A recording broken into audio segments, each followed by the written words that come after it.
কৃষ্ণ ইতিমধ্যে আমাৰ 24তম পূৰ্ণাংগ অধিৱেশনৰ বাবে আমি 3 দিনীয়া কাৰ্যসূচী আমি ইতিমধ্যে প্ৰস্তুত কৰা হৈছে আৰু সেই অধিৱেশনভাগ সাফল্যমণ্ডিত কৰিবৰ কাৰণে আমাৰ বিভিন্ন ধৰণৰ প্ৰস্তুতি ইতিমধ্যে চলাই যোৱা হৈছে। আজি আমাৰ লাইখুঁটা স্থাপনৰ দিন আমি ধাৰ্য কৰি ইতিমধ্যে লাইখুঁটা স্থাপনৰ কাৰ্য আমি সমাপন কৰিছোঁ। আমাৰ 2024 চনৰ ফেব্ৰুৱাৰী মাহত মাঘ মাহৰ 18, 19, 20 আগন্তুক অধিৱেশন ভাগ 34তম অধিৱেশন ভাগ আমি পাতিবলৈ আগবাঢ়িছোঁ।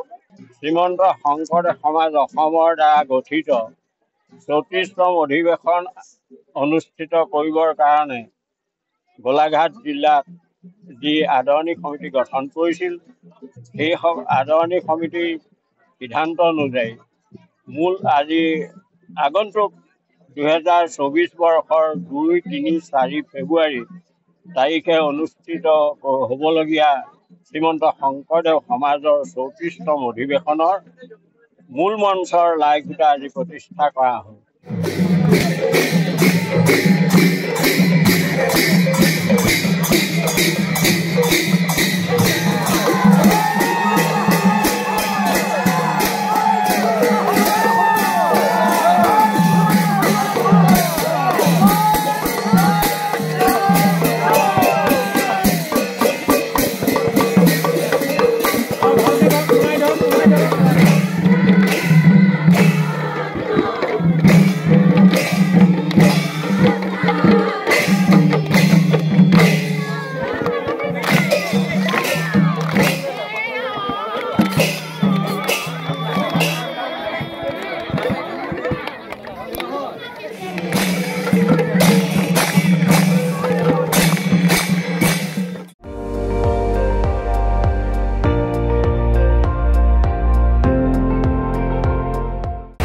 আপুনি চাই আছে ND24 সৰ্বশ্ৰেষ্ঠ নহয় সৰ্বোত্তমৰ দৌৰত।